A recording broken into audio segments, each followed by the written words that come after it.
جیسے آپ نکاح کی بات کریں گے گھر میں تو آپ کو لوگ پتہ کیا کہیں گے؟ اف او اتنی بڑی ذمہ داری، نکاح کوئی بچوں کا کھیل ہے، آسان رکھا ہے. یہ باتیں ہوتی ہیں آج کل، بچوں کا کھیل ہے کہ ادھر نکاح کیا اور صرف ایجاب و قبول ہو. بھائی بڑی بڑی ذمہ داریوں کا پہاڑ ہے جو گردن پہ آ جاتا ہے. اف ایسے کر کے آپ کو ڈرائیں گے جیسے کوئی بم پھٹنے والا ہے. کچھ بھی نہیں ہے، بہت آسان ہے.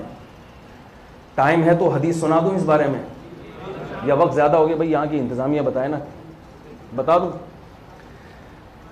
ہمارے سامنے نبی صلی اللہ علیہ وسلم کی سیرت موجود ہے. صحیح بخاری کی حدیث ہے، ایک شخص نبی صلی اللہ علیہ ایک خاتون نبی صلی اللہ علیہ وسلم کے پاس آئیں. صحابہ بیٹھے ہوئے تھے، وہ خاتون آئیں، کہنے لگی یا رسول اللہ میں آپ سے نکاح کرنا چاہتی ہوں. ہمارے ہاں نا اس اسٹیپ تک پہنچنے کے لیے بڑے پاپڑ بیلنے پڑتے ہیں. نکاح کا پیغام بھیجنے کے پہلے یہ والے وہاں جائیں گے، پھر وہ والے یہاں آئیں گے، پھر وہ والے یوں جائیں گے، پھر مٹھائی لے کے آئیں گے، پھر 6 مہینے استخارے میں لگتے ہیں. نیلا آ رہا ہے، پیلا آ رہا ہے، کالا آ رہا ہے، بلیک آ رہا ہے، یہ گرین والوں کا کچھ اور آ رہا ہے، وائٹ والوں کا کچھ اور آ رہا ہے. یہ ایک لمبی داستان ہے.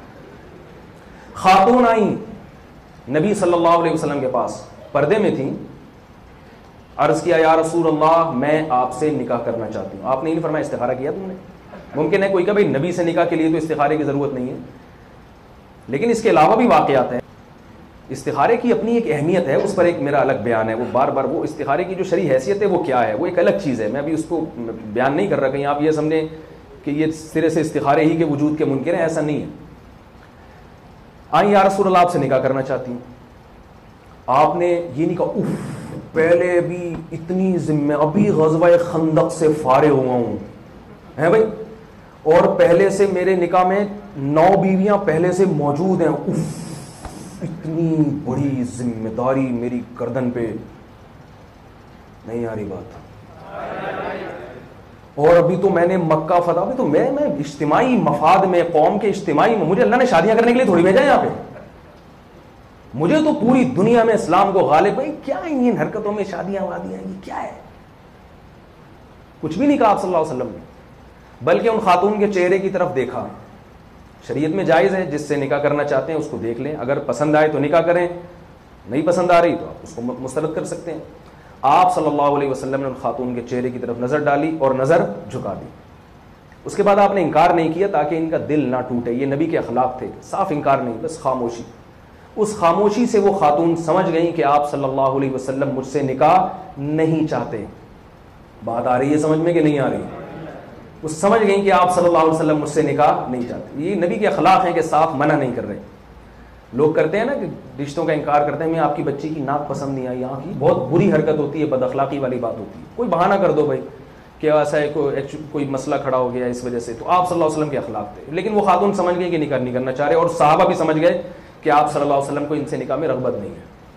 مجمع میں ایک اور صحابی تھے، انہوں نے کہا یا رسول اللہ اگر آپ کو ان سے نکاح میں رغبت نہیں ہے تو میرا نکاح کرا دیں ان سے. وہ خاتون اس پیشکش پہ خاموش ہیں. یہ اس کی علامت ہے کہ وہ خاتون اس پہ راضی. انہوں نے بھی دیکھا ہوگا، اس جن صحابی نے پیشکش کی ان کو دیکھا، تو وہ خاتون کا خاموش رہنا اس کی علامت کہ وہ راضی ہے. ٹھیک ہے، ورنہ وہ کہہ دیتی یا رسول اللہ یہ تو چاہ رہے ہیں لیکن میں تو آپ سے چاہتی تھی، ان سے نہیں چاہتی میں نکاح. وہ خاتون خاموش ہیں تو نبی سمجھ گئے کہ یہ بھی راضی ہیں. تو آپ نے ان صحابی کو یہ نہیں کہا ابے کیا ہو گیا، آسان ہے. وہی جو آج کل ہمارے یہاں مشہور ڈائلاگ ہے نا، اف یہ وہ ایسے ڈرامے بازیاں. آپ نے ان سے فرمایا کہ تمہارے پاس مہر کے لیے کچھ چیز ہے؟ صحابی نے کہا یا رسول اللہ کچھ بھی نہیں ہے. یہ جو ایک تہبند پہن کے بیٹھا ہوا ہوں نا ہزار، اس کے علاوہ کسی چیز کا بھی مالک نہیں ہوں. قمیض نہیں ہے، قمیض بغیر قمیض کے بیٹھے ہوئے تھے. خاتون کو اختیار تھا صحابیہ کو کہ وہ کہتی اتنے غریب سے میں نے نہیں کرنی. یہ بالکل اختیار ہے عورت کو. وہ کہتے بھائی آپ بالکل غریب آدمی، میں نہیں کر سکتی، میرا جو مالی اسٹیٹس ہے، جو مالی وہ ہے، رہن سہن بہت اونچا ہے، میں گزارا نہیں کر سکتی. لیکن وہ خاتون بھی شاید غریب ہوں گی. انہوں نے سوچا کہ میں اکیلی زندگی غربت میں گزار رہی ہوں تو چلو کچھ ذمہ داری تو ڈیوائڈ ہو جائے گی نا، کچھ تو ذمہ داریاں تقسیم ہو جائیں گی، تو چلو غریب بھی راضی، غریب پہ بھی خوش ہوں. تو جب وہ راضی ہیں تو نبی نے صحابی کو پھر تانا نہیں دیا. اس سے پتہ چلتا ہے کہ اگر کوئی لڑکی راضی ہے پھر لڑکے کا نہیں دیکھا جائے گا کہ تمہاری تنخواہ ہے یا نہیں ہے, تمہارے پاس پہننے کے لیے پاجامہ ہے یا نہیں ہے. آج بہت سی جگہوں پر لڑکی راضی ہے, لڑکی والے راضی ہیں, لڑکے کا باپ نہیں کرنے دے رہا کہ ابھی تیری تنخواہ کم ہے میں تیری شادی نہیں کروں گا. او بھائی تنخواہ کا اثر باپ پہ تھوڑی پڑے گا, کس پہ پڑے گا؟ بیوی پہ پڑے گا نا. جب وہ راضی ہے تو یہ کیوں؟ وہ اس لیے کہ بیٹے کے مال پہ نظریں لگا کے بیٹھے ہوئے ہیں. یہ لالچ ہے, یہ والدین کے لیے جائز نہیں ہے کہ اپنی اولاد کو اس لیے نکاح سے روکیں کہ اس کی تنخواہ میں کہیں ہماری بہو شریک نہ ہو جائے. یہ بہت بری حرکت ہے. آپ صلی اللہ علیہ وسلم فرمایا کہ جاؤ تلاش کرو ولو خاتم من حدید, لوہے کی انگوٹھی بھی اگر ملتی ہے تو لے آؤ, چاندی کی نہیں ہے, سونے کی, تاکہ مہر کا انتظام ہو جائے. وہ صحابی گئے تلاش کر کے, فرمایا واللہ یا رسول اللہ لا املک الا ازاری, اللہ کی قسم اس تہبند اور دھوتی کے علاوہ کسی چیز کا مالک نہیں ہوں میں.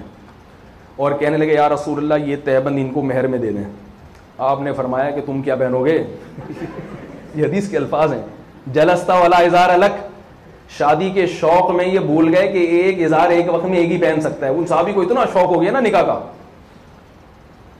تو آپ نے یہ بھی نہیں کہا کہ جاؤ کسی خانقاہ میں اپنے یہ جو ہے نا علاج کراؤ. تمہیں عورت دیکھ کے اتنی جلدی شادی کا شوق پیدا ہو گیا کہ پہننے کے کپڑے ہیں نہیں, بس شادی کے رٹ لگائی ہوئی ہے. یہ سارے ڈائلاگ ہیں جو ہمارے یہاں بولے جا رہے ہیں. بھئی آپ جانتے تھے کہ مرد ہیں تو مجھے یہ پسند نہیں ہے, ان کو پسند آ رہی ہے تو ٹھیک ہے, تمہیں پسند آ رہی ہے, اللہ نے اس لیے تمہارے لیے پیدا کیا ہے نا, جو تمہیں جو پسند آ رہی ہے اگر وہ راضی ہے تمہارے ساتھ ٹھیک ہے رہو. یہ تمہارا آپس کا مسئلہ ہے کہ غربت میں گزارا کرتے ہو یا مالداری میں, یہ تمہارے آپس کے مسائل ہیں. ذرا بھی حوصلہ شکنی نہیں کی. تو وہ کہنے لگے یا رسول اللہ ازار دے دیں. آپ نے فرمایا تم کیا پہنو گے؟ تو پھر آپ صلی اللہ علیہ وسلم نے ان سے کہا کہ جاؤ تلاش کرو. دوبارہ گئے, پھر کہنے لگے واللہ لا املک الا ازاری, خدا کی قسم کچھ بھی نہیں ہے. مہر تو ضروری ہے نکاح میں. آپ صلی اللہ علیہ وسلم گردن چکا کے بیٹھ گئے. کیا مجلس تھی, کیا وقار تھا, کیسی.